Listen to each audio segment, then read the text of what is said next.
All right, we got Beyond the Buzzer episode 5 here. We're going to talk about principles of a quality training session. So as a parent, as a kid, or just as a bystander, you can look at what we're talking about in this and see if a training session is actually quality or if it's going to get your kids better results in the long run.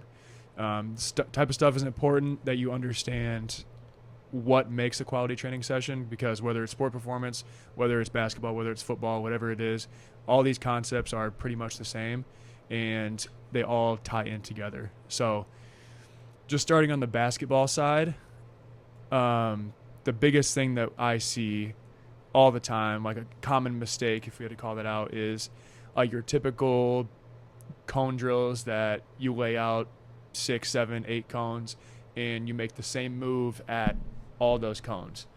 That is one of the biggest, I'm not going to say waste of time, but at a certain point you have to graduate beyond that. Like when you're young and you're very little and you can't even dribble the ball, that stuff is totally fine, because we'll get into the stimulus of it, that you fail all the time doing that. But like those cone drills that are pre-planned and you do the exact same thing every single time, it doesn't drive any type of improvement from you. There's not much adaptation that comes from it. No. Like after a certain point, once you can do it at a decent pace, like you got to graduate from that and move on to something else. Yeah. So that leads us into, that was just the example to lead us into. Well, I mean, real quick, I think like those things, you mentioned that, but like they're good to do when you're little, because they do need to learn. But we talk about it all the time, is playing games and competing against other athletes is definitely going to provide a better stimulus 100%. For athletes of all ages, really. And cone drills is one example. Ladders are another example. Kylon.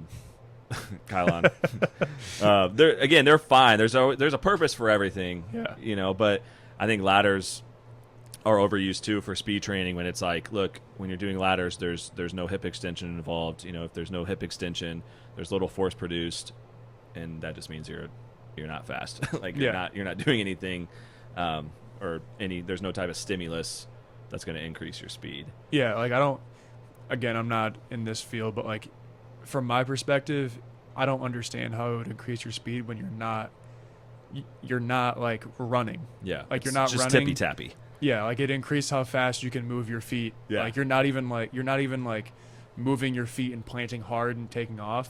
Yeah. You're no just force. You're just moving your feet fast. You're just like tap dancing pretty much. Yeah, and I think, again, like me and Kylan had a discussion about it yesterday, and he was getting a little argument. Yeah, we had a little argument, and I think, but for little kids, I think it's okay to put them through that. And again, you can use any tool for anything. But when I see older athletes do it, I'm like, man, like you're kind of just wasting your time. Yeah. I guess I'm not saying it's going to hurt anybody. It's more of just kind of a waste of time. Like you're wasting valuable training time. And you think it's going to increase your agility or your speed, but really it's like you're just fast tippy tapping down. It's like past that certain point. This basketball related. It's past that certain point when you're a young kid. Like all those like classic drills, like the pre-planned block training type of drills. Those are all great when you're a young kid, because like you can't do them. Yeah, you can't do them effectively or efficiently. So like being able to just do the ladder drills and focus on dribbling at the same time, like that's good to develop. Right. Being able to. But when I see college football players come to me and they're like, "Hey, do you guys have ladders? Like, why don't we do any ladders?" I'm like, "Dude, you're gonna get me. I'm gonna talk to you for an hour about this, because you don't need." He's like, "We do them at school all the time." I'm like, "I don't know what to tell you. Like, I'm sorry that you do them all the time. Like, they're wasting your time because again, it's you think athletes think that it's helping with their agility, but really it's like."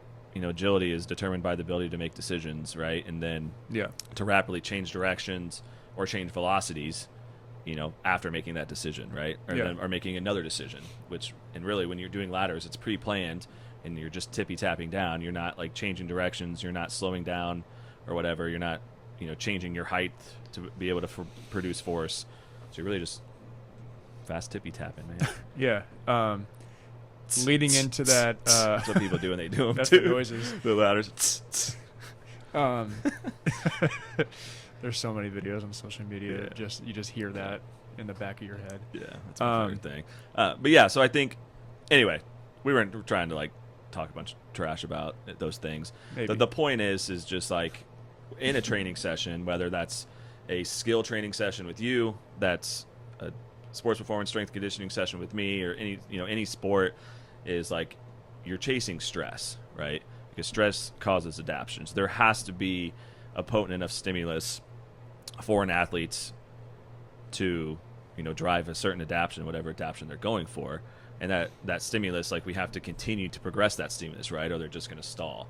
So that's like, and obviously those stimuluses are different from my side and your side. Give me some examples of your training sessions and how you guys, search for a certain type of stimulus. Yeah. So like our little kids one, like I said, we just kind of revamped that. We're gonna play a lot of tag. Like we're gonna do like your classic. The first 10 minutes would be like your classic like drills that it won't be like ladder drills or anything, but like your stationary ball handling, like that type of stuff. Yeah. Stuff they still can't really do that well yet. Right. But we're gonna play the majority of the time.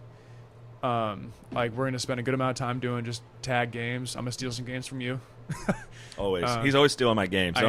Don't ever see his stuff and then think he came up with them because I showed them him or showed him them. Some of them I came up with. You came up with some of them, but like me, you, and Jose will do these games ourselves, and then you add a basketball. Yeah. I'm just giving you a hard time. I mean, I think it's good. I like seeing that stuff. Yeah. That you're using it. Because like if that's how you learn how to move.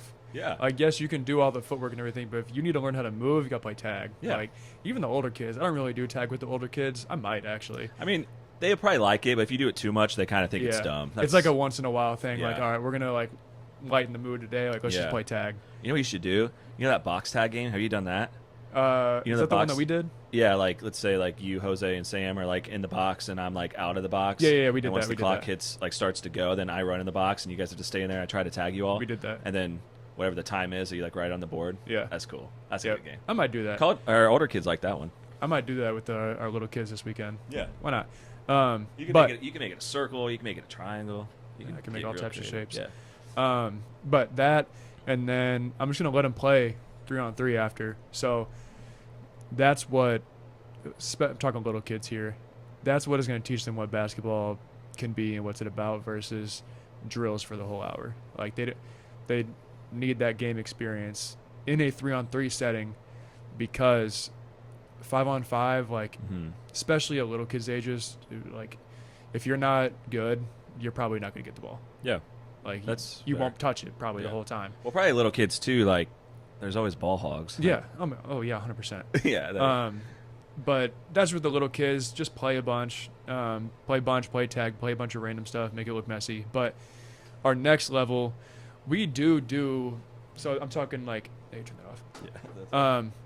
We do a lot of pre-planned, structured, like block training type of work. When I say block training, that means, for those of you that don't know, block training just means you're working on the same thing over and over and over again. Like there's not really a decision-making factor in it yet. We start with that because we're teaching a concept. Like we're working on your skill, but we're teaching a concept. Like we take it like a classroom setting. So like you might look at our middle school, it's called our Rising Stars, which is like advanced 5th grade through like early high school. Yeah. You might look at that and be like, oh, this is like against what everything they're saying. But we're teaching like how to run pick and roll. We're teaching how to do this or do that. So like we teach it first and then you have to play off of it. So like you know all the reads, you know all the different ways to play off of it. So that way when we do go live, you actually are able to translate it and make it look like basketball. Right. Versus like little kids don't need or care to know about a pick and roll read. Like they don't need to know all that. But so we teach a lot more in that next level. And then our high school classes, we teach, but they know all that stuff already. So once you get to, it's called our elite program, they know all that. And now it's just up to you to implement your skill. And that is the one I get really, really creative. I'm loving those. I'm getting very creative with our stuff. I'll make games based on skills, based on game situations. So those are live the whole time. So they got to compete. They'll do one-on-one with offense advantage, defense advantage in certain ways, working on different handles, different movements, different scenarios. We'll do 1-on-2, so it's way harder to score. We'll do 3-on-3 with different advantages. We'll do actions. Like there's so many different things you can do. Those are my favorite groups right now to run. Yeah, the high school groups. But yeah, there's a bunch of different ways to chase it. But at the end of the day, like little kids, we try to just get them to play as much as they can, have fun, build that base, make sure they love the game, that make sure they keep coming back.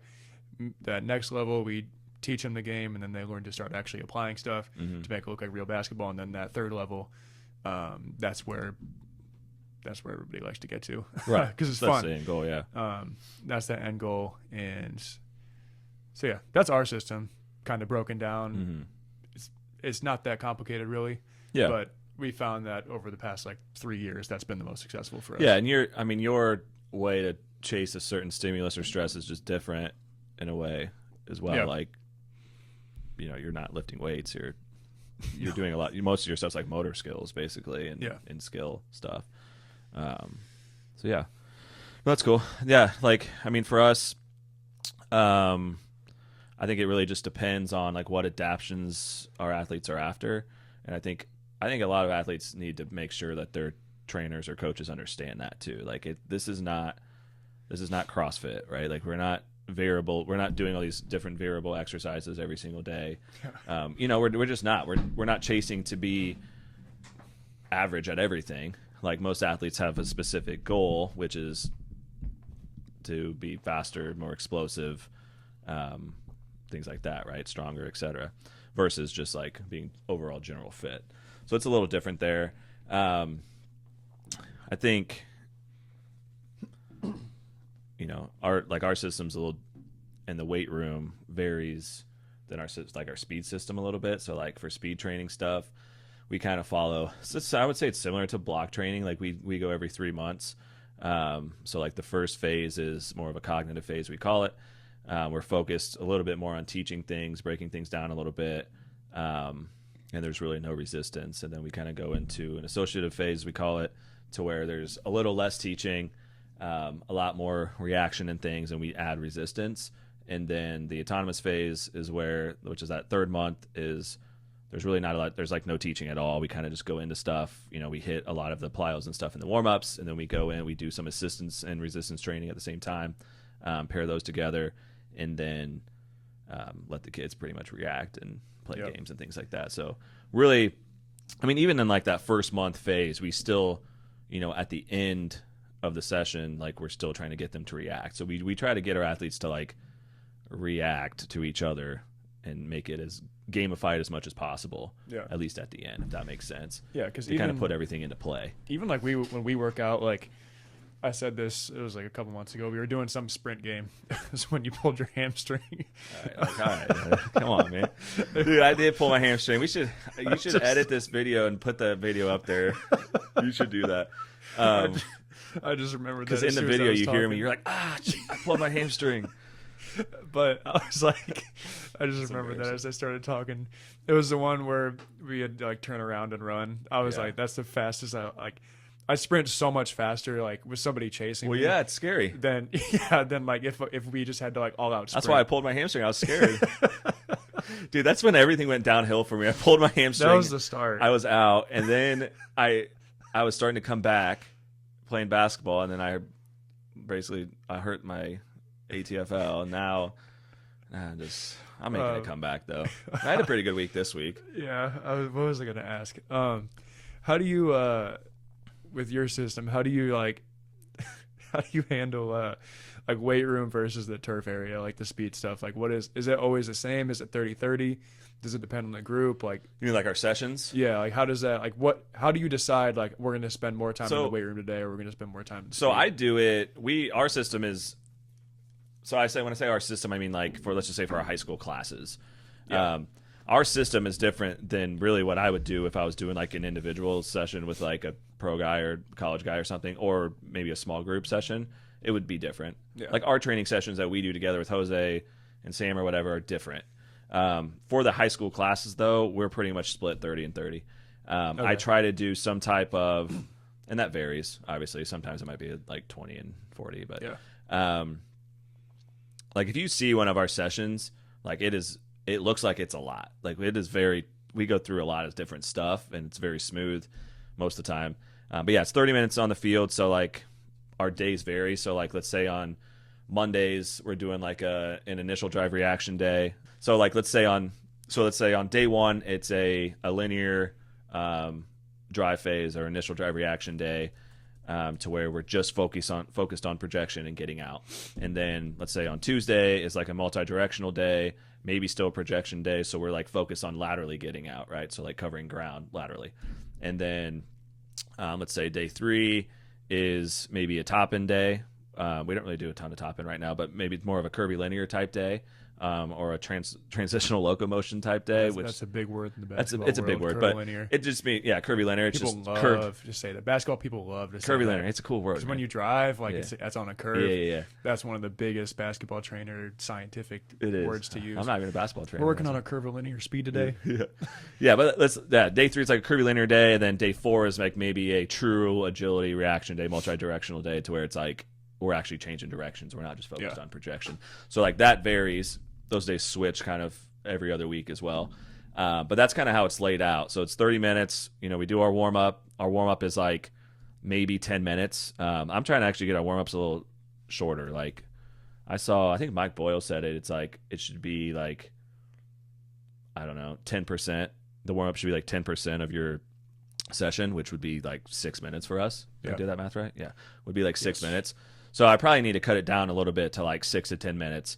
And really it's pretty close, because our warm-up, we pretty much get into like dynamic stuff right away and then start hopping and popping, like call it hops and pops, and do like pogos and stuff and get some of our plyos in. And then we go straight into like if it's the drive phase day, we'll get into some broad jump stuff, hit our sprints, hit our start variations, compete against each other, and then we're in the weight room. So it's very fast. Like it doesn't, people, like you don't need a lot of time to do speed work. Like it really only takes like 20 minutes max.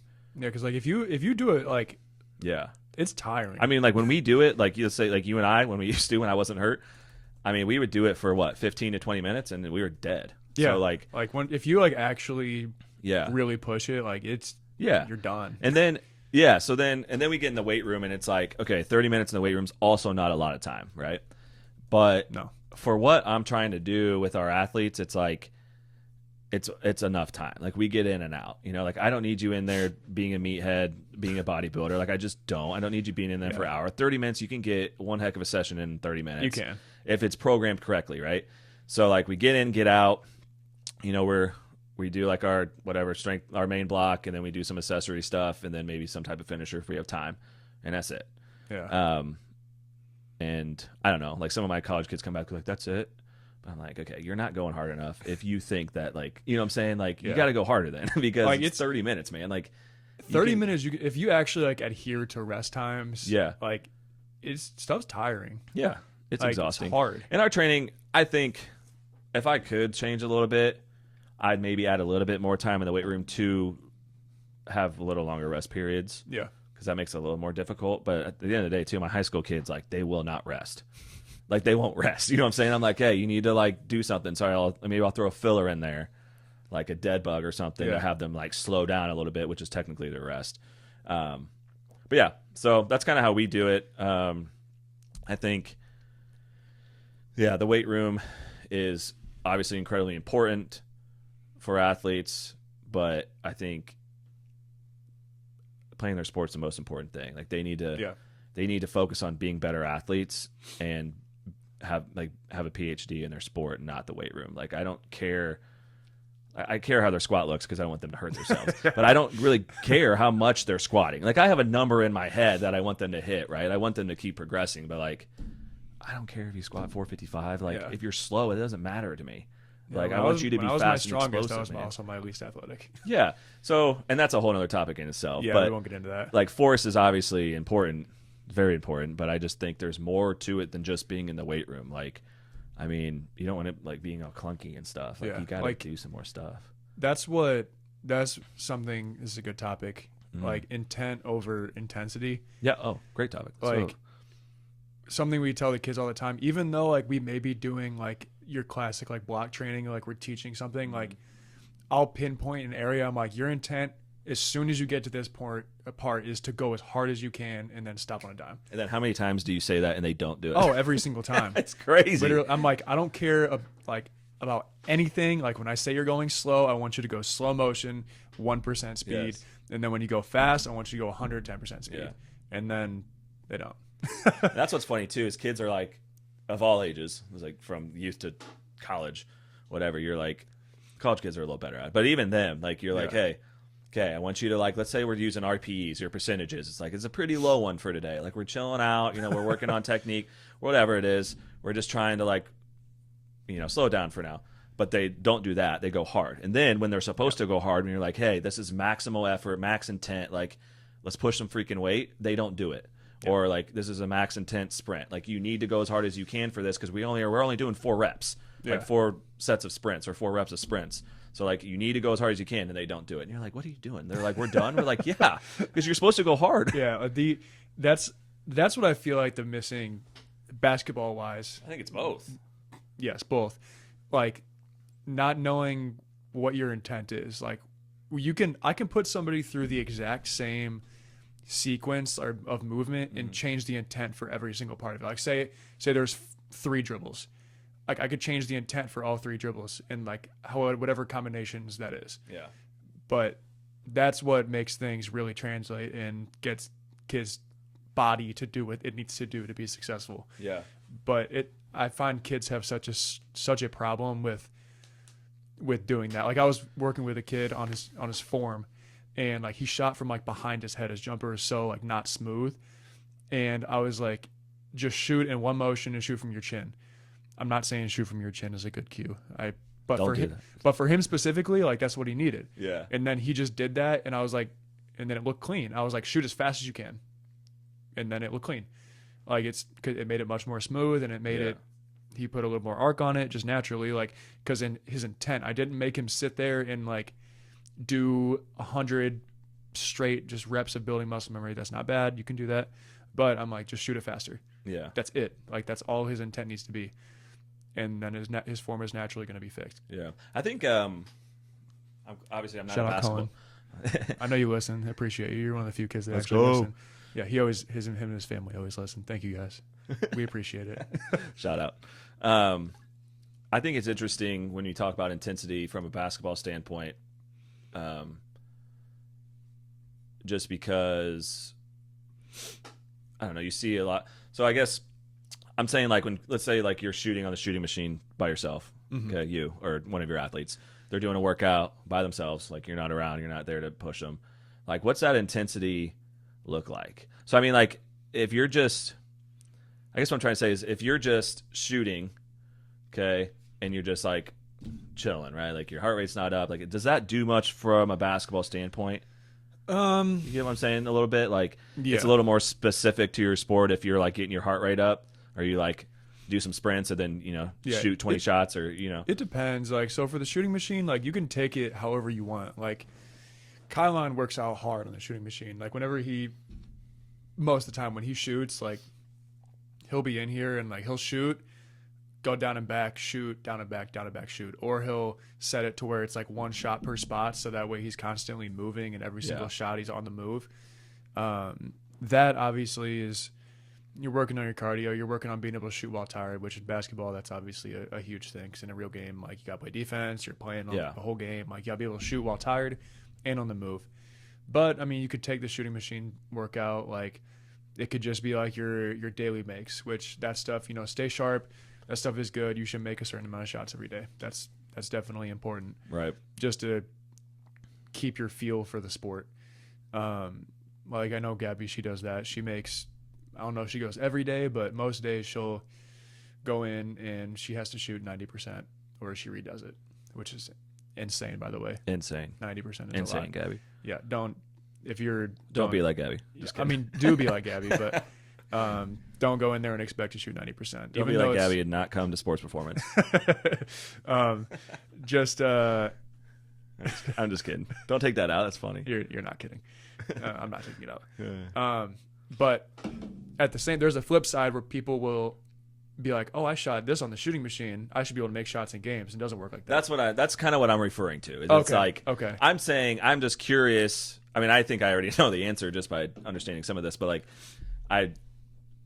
just by like understanding stimulus and adaptation and like how that works, I feel like I understand it. But I was just trying to hear your perspective. Like you said, if a kid just like shoots and like, "Oh, I shot 95%," but it's like, how are you shooting? Like, did it take you 30 minutes? Oh, yeah. To me, that doesn't really matter. Like, no, like when I shoot, I don't like, I just shoot. I don't care. I'm just trying to get my exercise in. Yeah. That's not going to translate to a game at all. If I go into a real basketball game right now, I'm not going to make any shots.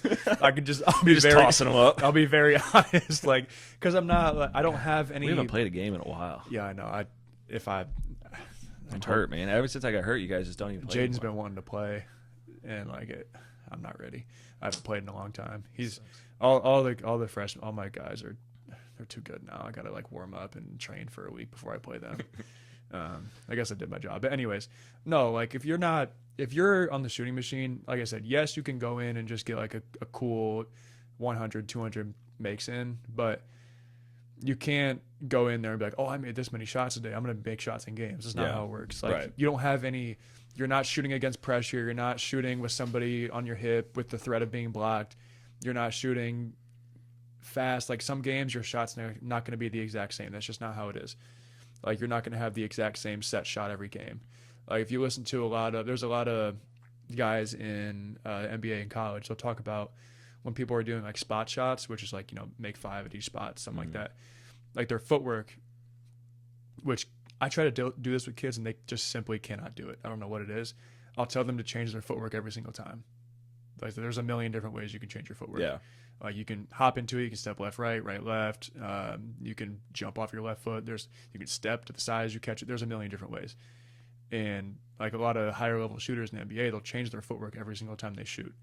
So like they're doing spot shots, but every rep is different. Yeah. If that makes sense. Do you think they're thinking about that?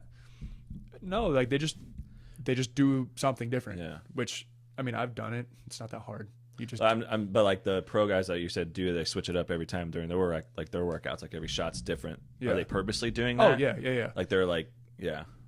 So like they're working on a concept without doing the same thing every time. Right. So their body. I mean, you can pre-plan what you're about to do. You can pre-plan and think about what your body's going to have to go through, but in a game you can't do that. Yeah. Like you just can't. Even if it's a simple routine catch and shoot shot, like that person might sprint and close out. They might sit back, so you have to see what that person's doing. Yeah, it's different. It's way different. Like as much as you are trying to chase the same exact jump shot every single time, it is very tough. God, I think my hat's too tight.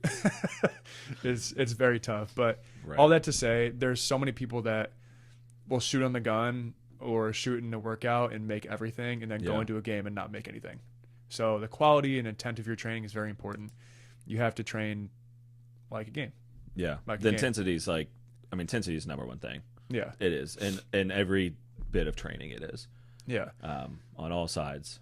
Yeah, you got me fired up there. What? There's so many people that shoot on the gun and think they're a good shooter. Yeah, well, that's. I mean, I've seen people do that or talk about that, and I don't know. That happened. I mean, that could go for any sport. Like, let's talk about real quick, like baseball, softball. I mean, baseball, softball drives me freaking crazy because swinging on a bat with a pitching machine that's throwing the same pitch every single time is really easy. Like, I could get really good at baseball. Give me 2 months, and I would be crushing the ball. It's just coming straight every time. I don't care how fast it's thrown. You know what I'm saying? Like.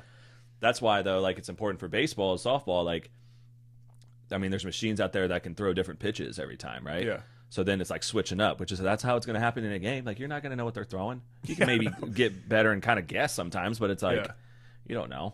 It's funny. Same with like ground balls. It's like, hey, here we go, take a ground ball, and they hit it to it straight. It's like that's never how it works. It's funny though, like to say that, but with a sport like golf, like it's the same shot every time. Golf's interesting, but it's so difficult. Yeah, I guess if you're playing an actual round, like obviously we should bring a golf guy in here because I'd be interested to like learn from Justin. Justin Huberman. Yeah. It's Hubert. Huberman. Sorry, Justin. We could bring him in. Yeah, because I'm just interested from a golf standpoint. I mean, I like to golf, but I'm not good at it. But I would just be curious how they practice. Yeah, because it's the same shot. No, it's not the same shot and they're also using different clubs. Like off the tee, it's the same shot. Of course, in like a course, like it's a different lie, different angle, all that stuff. Yeah. But off the tee, it's the same shot. Yeah. But it's still so hard to just do the same thing every single time. That's so interesting to me. But like a basketball shot, like I can sit there and shoot the exact same shot and shoot and make the majority of shots. Yeah. So yeah, that was good. Like again, intensity, number one thing in any training session, and that's. I mean, just talking about how much work we get in with an hour, like in our sessions, doing speed, plyo stuff, whatever. and strength, it's like you can only do so much in an hour. Yeah. With giving them the proper amounts of rest, which you need for speed training and for strength training. But Big time. yeah, I mean, you need the rest. So my point is like, to any of my athletes that are listening to this, like, intensity matters. Like, when we tell you to go hard, you have to go hard, because we're not doing that many reps of things. Like our speed, like when we do speed and agility stuff, you're not getting that many reps in. Yeah. So it's like, you got to go hard. Just have to. Yeah. So like if you're a player or a parent, what I would look for is, one, are you making decisions or reacting in some way? If you're not doing that, are you being taught a concept or learning about your sport? Mm-hmm. Like, those are the two. Like, am I making a decision or am I being taught something? Mm-hmm. I think all the stuff we just talked about gets boiled down to those simple things. If you're getting taught something, okay, you need to learn whatever the concept is, because basketball is very conceptual sport. You need to know, if this person does this, I do that, and then all the reads after that. Or just different ways to do certain things. So are you making decisions? Are you being challenged skill-wise? Or are you learning something? So just as simple, if you're watching a workout and you don't make a decision the whole time and you don't actually learn something, what did you get out of that? Yeah. Like, you got some cardio, which is fine. Yeah. But, which is, fine. I guess you need cardio, but. Yeah. Go ahead. Another topic that I focus on a lot with my guys is the flow of the workout. So movement flow. Just kidding. The flow, as a little inside joke. The flow of the workout. So kids should have enough time between reps to think about what they just did and prepare for the next rep. So, like, I'll tell my guys that the perfect flow is they do their rep, they go hard, and they can walk back to the back of the line and have 3 to 4 seconds to be like, okay, this is what happens. This is what I can do better the next rep. If we say something to them after the rep is over, they can absorb that. So they'll have about 7 to 10 seconds between reps. Like, we tell them to walk back, because that's their rest. Yeah, that's their rest. Yeah. I don't want them to. I don't care if you're sprinting back to the line. I don't care. Yeah, that's like the whole, like, I know, man. That's a funny thing though. Is like, kids, I appreciate the hard work. Yeah. But like, when I do this, I do the same thing. I'm like, let's say they do something in the bungees or doing some resistance stuff, and then I'm like, hey, you walk down and back, like, that's your rest, okay, or whatever. And they like jog. I'm like, don't jog. Yeah, just walk. I don't care. Like, I'm not going to sit here. I know you have a good work ethic because you're here. Like, you don't have to show me, man. Yeah. Sorry. Go ahead. No, you're fine. The line, standing in a line is like, I try to limit that as much as you can. It's when I say standing in a line, like I said, I want that like 3 to 5 seconds for you to like chill, prepare yourself for the next rep. But I don't want that like 15 plus seconds. Yeah. Yeah, that's a really good point. That's something I've gotten a lot better at. I think for a while, like, we don't have a lot of space. Yeah. So like, when we've grown, so like when you we have to be good. Yeah. So like, let's say we let's say we have like 15 kids in there, like, you can't do some of the drills because we don't have enough space. Yeah. So it's like, sometimes like we have to think on the fly and be like, hey, what drill can we do so we can have 3 groups going instead of 3 groups of 5 going instead of like one group of 15, you know, because then one kid's going at a time and that takes forever. Yeah, no. So yeah, the flow, the class flow, session flow, I guess you could call it, is definitely important. Yeah, like it keeps kids engaged. You want them to stay engaged. Yes. That's the number one thing.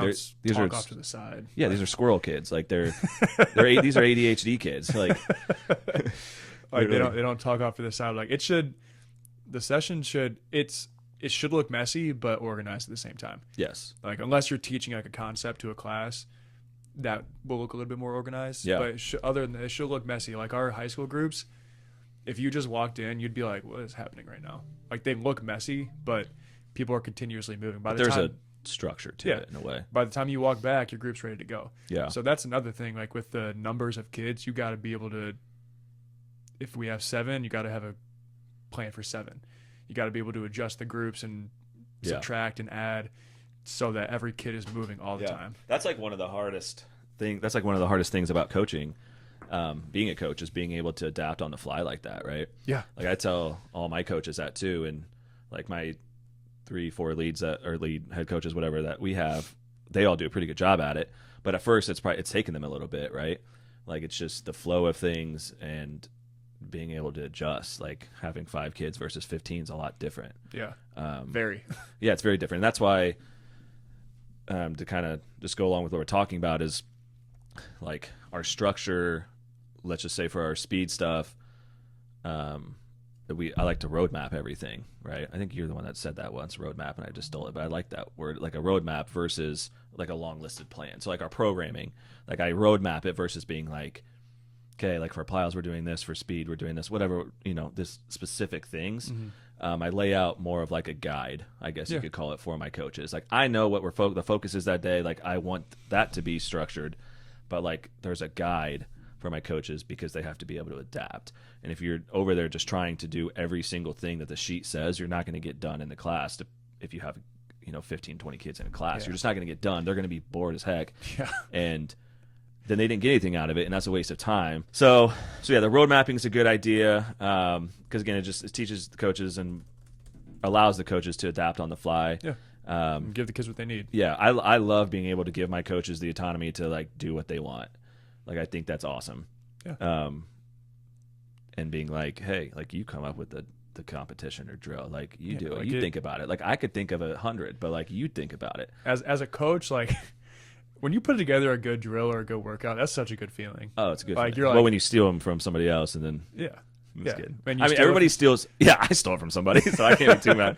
Yeah, everybody steals everything. But then sometimes you steal one, like a drill, and you're like, this is really good. And you're like, wait, this would be better. And then you adapt a little, add a little something. Yeah, and it does feel good.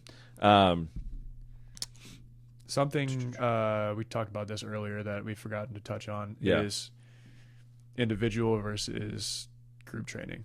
Yeah, let's go. So this is a huge topic. I actually talked to a parent about this the other day.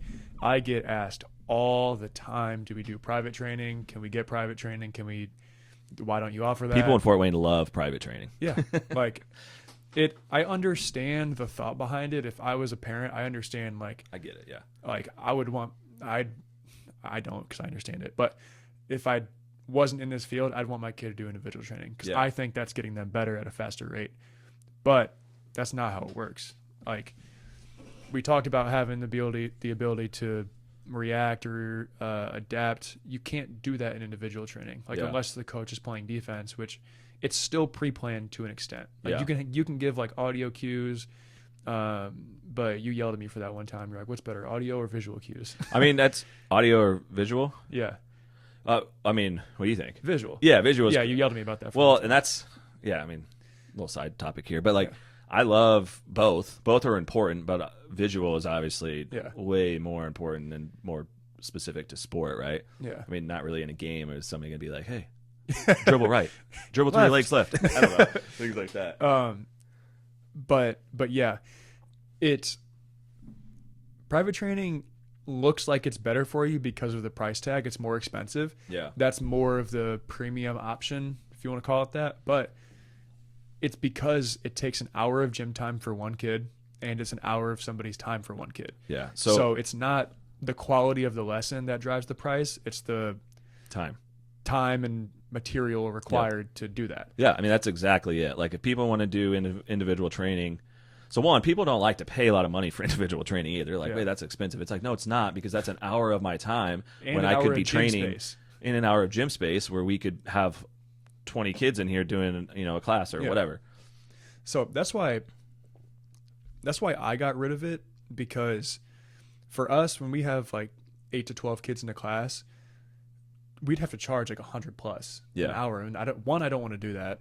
2, the kid isn't going to get as good. Like I've seen it. I used to do private lessons. Yeah. The kid is not going to get as good as they would in a group, because they're not going to be able to play against somebody. They're not going to be able to actually do it live. Yeah. And they're not going to be able to make decisions, and they're not going to be able to see somebody else do it. And one, they're not going to be able to make friends. Yeah. They're not going to have any friends. In a group, like, we teach the material. They get to see other people do it. They get to hear us correct people in 4, 5, 6 different ways. Right. And one of those might land more than the 1 or 2 we would say to them in individual. Right. So the individual is it's just simply not as effective. But people don't want to say that, because it looks like, oh, you just want to stack group training so you can get more money. No, like that's not even how our system works. There's also only so many hours in the days, dude. Yeah, like and kids are out, like you only work from 3 to 7:30 or 8 or whatever. I'm because trying to kids have school. provide as much opportunity for the kids to come. So that's why I even changed my system. Like we don't get per session pricing. Right. We have options for that, but that's not the majority of what people have. Like that's why I changed it, so people wouldn't be saying that. Yeah. And so you can provide as much opportunity for the kids. Like why would you want one individual workout where you don't even get any of that stimulus or stress or adaptation? Yeah. Versus opportunity, like you can come 25 hours a week here. Yeah. For the price of like 2.5 individual workouts. Like it just, again, I understand it, but knowing what actually drives improvement, what actually develops people in kids, the price does not reflect the actual value behind it. I agree. And I totally agree. Yeah. And like you said, it's the price of personal training, individual training is so expensive, not because it's valuable, really. There's probably some value to it, but not because it's super valuable. It's because you're taking this trainer's time when they could be doing other stuff or training more kids. Yeah. Like we could be talking about the same concept, but if I can't put an actual defender in front of you, you're not going to understand it. Yeah. Like you just won't, especially as a kid learning a sport, you are not going to understand what it is. Like I'll get people that ask me a lot about like individual workouts for shooting form, and like it's fine, but like just send me a video and I'll tell you what to do. Yeah. Like I don't need you to pay me that much money for me to sit there and watch you do form shots, which you can do at home or in your room. Like I can give you a simple drill you can do without a basket. Right, to fix that. Like just send me a video and I'll make you some comments. Like I don't want $100 for that. Yeah. Again, all of this comes from everything we've tried. Like it's not like we're not making it up. Yeah. like that's the thing. Like I could make a killing off of doing like individual speed sessions or strength. Like I have kids that reach out about it. A lot of our kids a handful of our kids that are in sessions right now are kids that like reached out about doing personal training, individual training. I'm like, one, I don't have time for it. Two, you're going to get more out of being in our group sessions. Yes. Like competing with better athletes, like seeing how other people fail, failing yourself, comparing yourself in a good way, I guess. Yes. You know what I'm saying? And you're just going to get more out of it. Yeah. And it's more competitive, and it's like you make some friends. Yes. Like this is kind of a side note about making friends. Like some of the families, like they go to their AAU games to Sport 1 and everything, and like they're like huddled up watching each other. Like they play for different teams, they're watching each other on the court playing. Like, what do you mean? Like if there's like say there's 4 kids that train here in a group, one will be playing and then the other 3 will be watching. See, that's cool though. Yes, that's like, awesome. That's what you want. You're building that community. Yes, and they all respect each other because they all compete with each other every single day. Like you won't get that in an individual. No, you won't. So like I totally understand why people think individual is better than group, because in a group you think like, oh, my kid's not going to get paid attention to. Yeah. You're going to be doing the exact same work. Yeah. And you're going to get to do it with actually somebody in front of you. Yeah. So if you don't listen to us, like what are the chances that a kid is going to work on and do exactly what we worked on in the individual in a game over the weekend? None. Yeah. Very close to none. Yeah. Because coach is going to be like, what are you doing if you mess up? Yeah. Your teammate is going to be like, what is happening? Other team's going to make fun of you. Parents on the other are going to be like, what? Yeah. Your friends are watching. Like, it just doesn't work like that. But here, you can do it against somebody, and it's just one-on-one, and it doesn't matter. You're not winning any trophies. Right. So if you can mess up, you eventually get better at it. Yeah, it's okay. So yeah, I get real heated over that topic. Yeah, there's still, I think for like my side of things, there's probably a little bit more space for personal training, I guess. Yeah. Like on sports performance or even fitness or whatever. But I still push most of my kids to do the sessions, like do the speed sessions with other athletes. Yeah. You know, if it's a certain athlete, like let's say it's like a college sprinter or something, they're like, hey, I really want to work in like what? Okay, that's different, right? Yes. Like we're gonna go on a track and do stuff and do specific stuff that these other kids don't need. Or if it's like somebody coming specific, like that G League guy, like he wants to just get a little bigger, you know what I'm saying? Mm-hmm. Like for this summer, he's like, I need to put on some mass. Like I'm skinny. Yeah. So I'm training him individually because that's what he wants to do. And it's just going to be me and him just pumping weights. Yeah. Like those older guys, like I'll do some individual with some older people. Yeah, like, and that's different with older guys. Like they're already at a higher level. Like they compete all the time. They've been competing for 18 plus years. Yeah, like it's their job at that point. Yeah, exactly. Like they just want to. They might have little areas they need to pinpoint, which is fine. We can take you through some stuff on that. Yeah, that's fine. But as a kid learning, like you don't need individual. You just don't need it. And I get a lot of flack for that.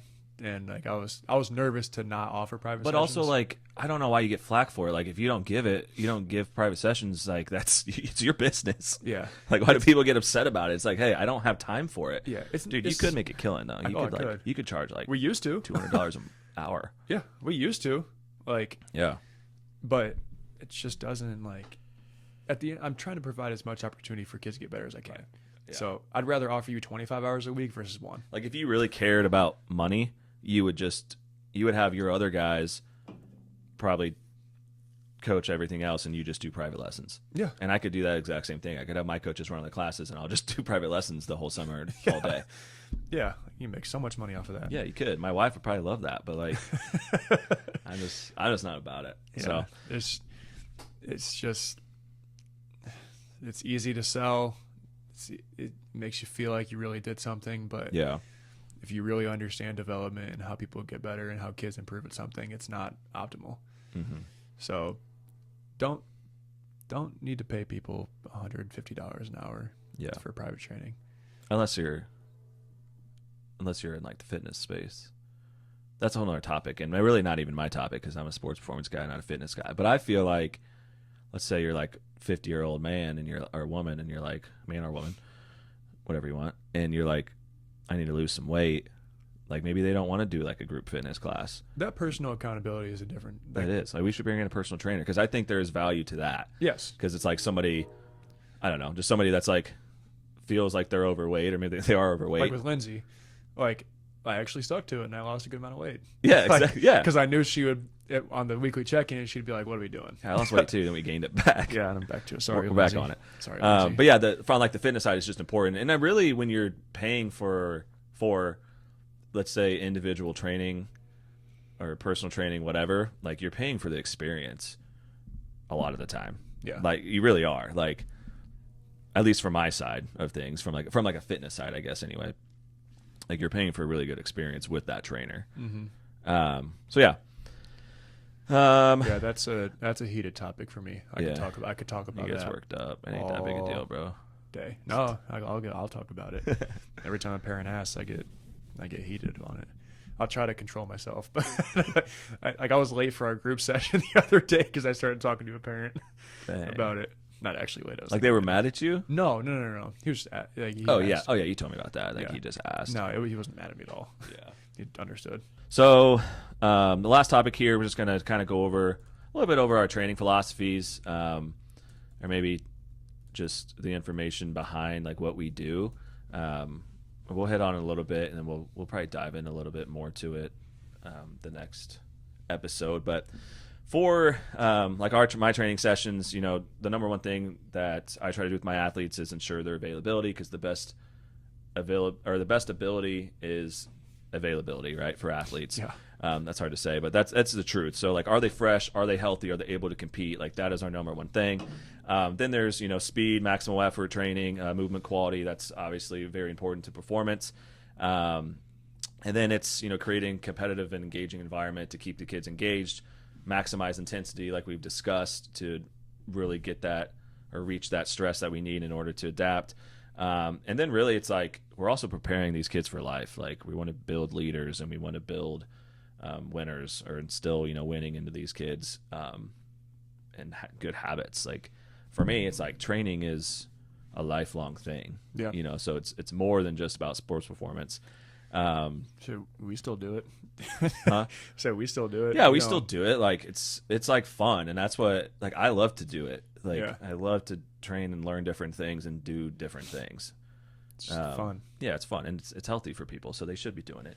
But yeah, then like just quickly, I'll talk quickly about like our strength training part, since I've kind of already hit on our speed system a little bit. So for our strength training, I am not a big fan of linear periodization, which if you're not familiar with linear periodization, it's a type of programming structure that progresses athletes from, let's just say it's somebody who plays basketball. Yeah. They'll train in the off season, or there's a postseason, right?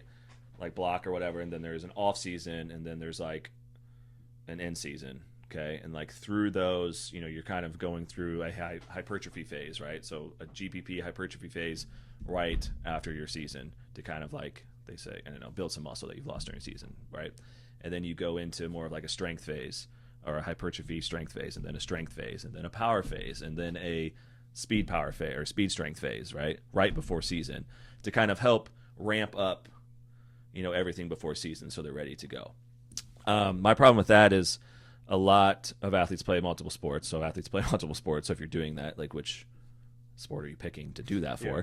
And then also it's like, I think, if you're not training those, whether it's hypertrophy, strength, whatever, when you're about to go to season, like you're kind of losing all those adaptions, right? You're losing everything that you did.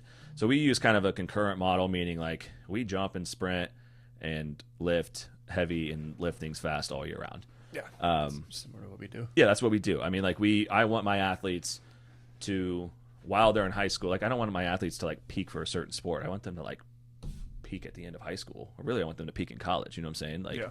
I want them to continue to get faster and stronger all throughout the year versus just like, hey, we're just training for this sport. You'll play your sport. And that's why in-season training is important too, because then like, if you don't train in season, you get back and you're like, oh man, like my numbers suck. Like I'm slow, I'm fat, and me just get slow and fat, and like I can't, like I had to start all over. Yeah.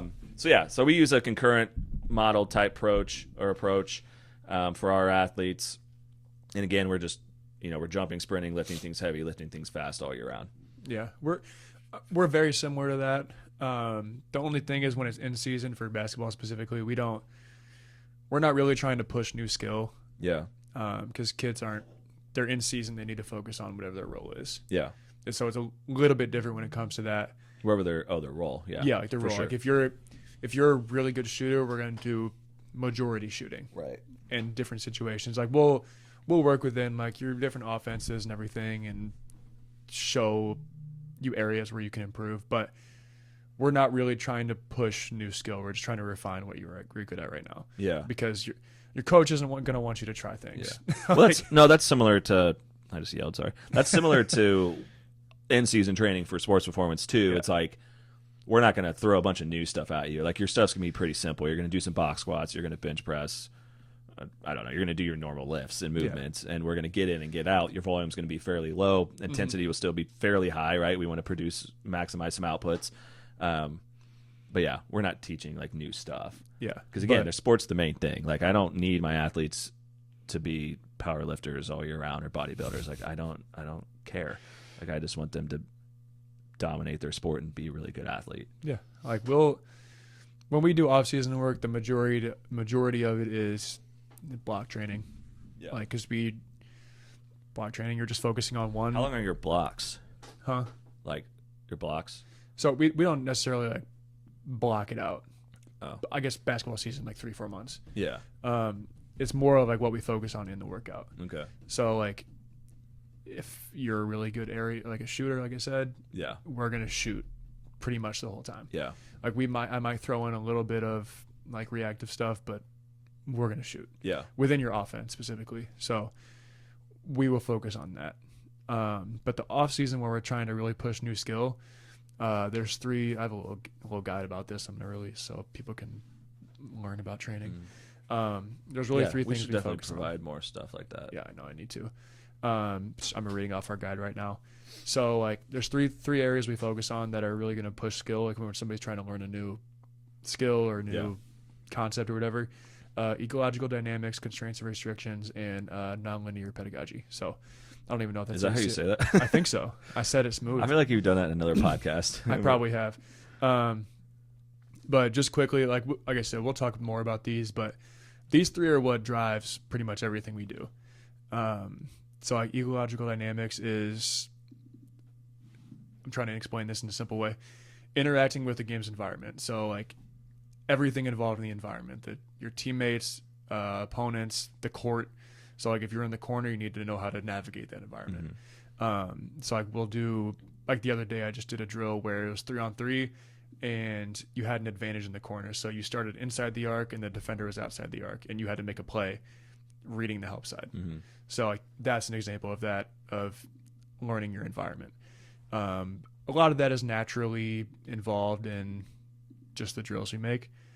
And then constraints and restrictions. This is probably the biggest one. So changing rules, changing space allowed. That's where the ecological dynamics kind of goes back into it. But or conditions of the drill, like tweak the rules. It could be something simple like you get 3 dribbles. Or we do like a little gauntlet drill where we make the space really tight and you got to dribble like within like a 6 feet area and get past somebody. Things like that. Or a shot clock. That's another reason or another way to do it. That's probably the biggest one we use. Like that's how I get really creative with it, just because it's fun, forces them to do stuff. Yeah. And then nonlinear pedagogy. That's I need to know how to say that word. How do you say pedagogy? I've only read it, so I don't know. Like, dude, I do that all the time.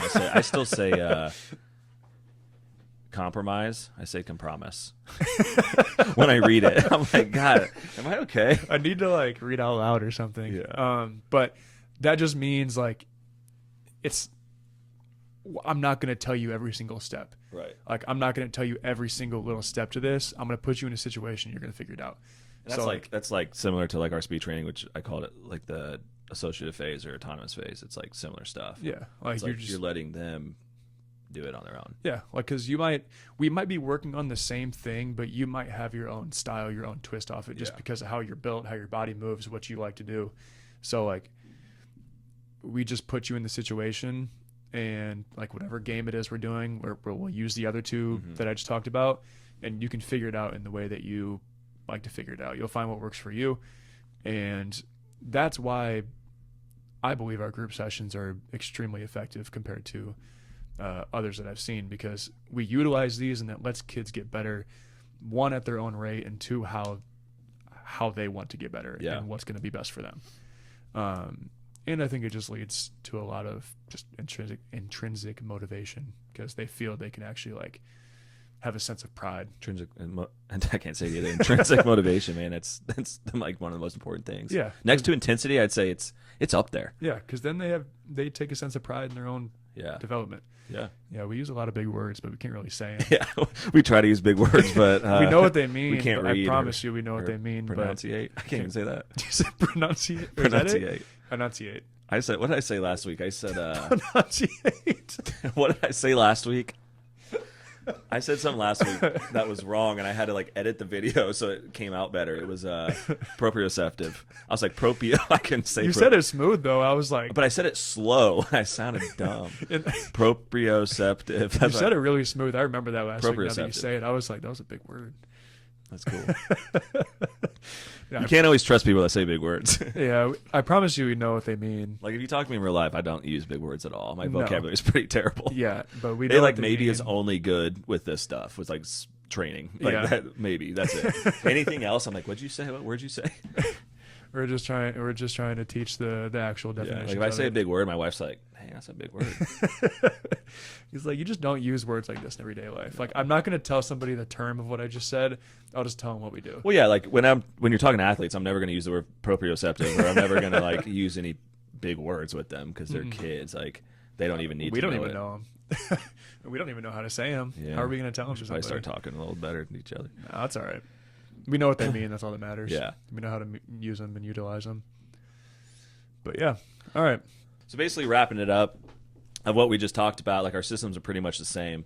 Are very similar, I guess, considering we do different things. But in terms of motor learning, the concepts of cognitive and associative and autonomous motor learning stages are basically what you are doing in a way, right? The kids are learning something, they're training it, and then they're competing, and that's really important for kids to do. And we're gamifying it. After they learn something, they train it, and they compete, and they gamify it to make it as specific to their sport as possible. Simple. It's our job to lay that out in the way. Yes. Very simple. Yeah, I mean, it's not a hard concept at all. I mean, I guess anybody could do it. Good. Hope we're not giving our secrets away, but No, it's all right.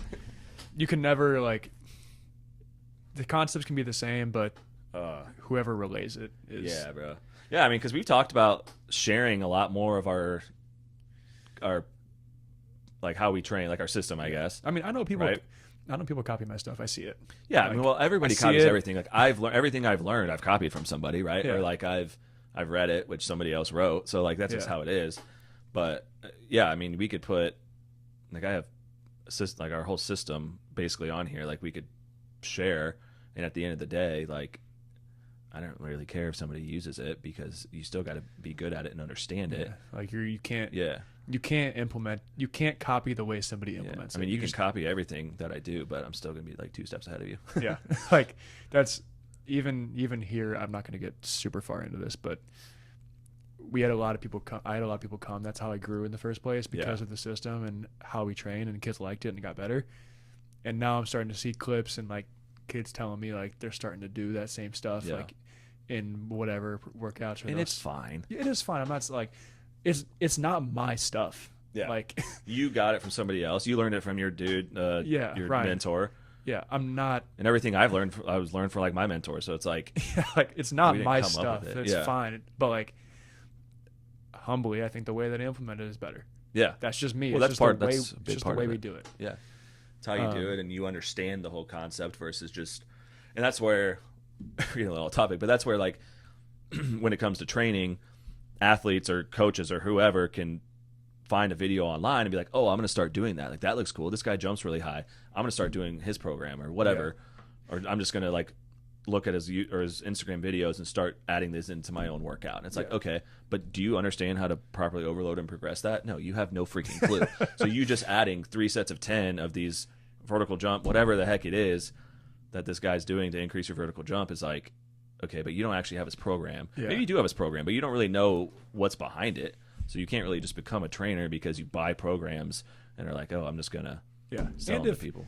If I guess you could, but do learn. So like if another trainer does learn all this stuff and like he can implement it well, at the end of the day, I can only take so many kids in. So if he can become another quality trainer that's going to get kids better, that's better for majority of people. So like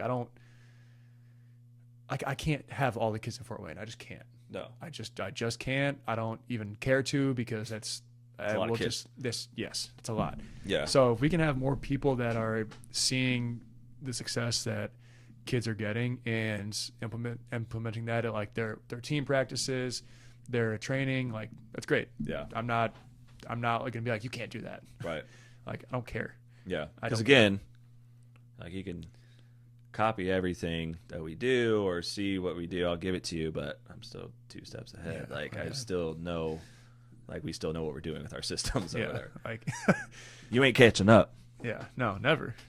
But yeah, anyways. So yeah, maybe that'll be our next episode. Is maybe we can dive a little bit more into our systems a little bit or our beliefs and things when it comes to training, and maybe just share some more things. Maybe we can, I don't know, get better at editing videos so I can like when I'm talking about something I can like add something up. You know what I'm saying? Like a screenshot of one You of had a my nice PowerPoints or edit though something. last week. Yeah, I'm about to start doing that stuff because that's a little more engaging. Yeah. But yeah, so we'll probably, just start to dive in a little bit more to our systems. Maybe pick a topic so we're not all over the place so people don't get confused. Or we could have the first guest on. I think we should have the first Maybe guest Jose. on. I think. Jose can pop on. Yeah, I would love that. Jose can get on the pod. Yeah, it would be fun. Maybe we can let Jose pick the topic. Yeah. Yeah. So actually, we don't know what we're doing next week, but Yeah, don't listen to that. all right. Oh, cool. I think that wraps up episode 5. That was a good one. We talked about a lot of different stuff. It was kind of random, but hope you can leave this with a better idea of what you should look for if you are signing your kid up for a training session, whether it's with us or whether it's with somebody else.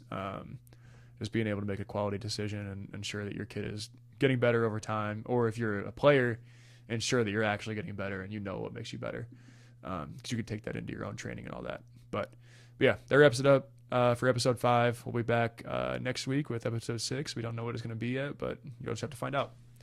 Cool.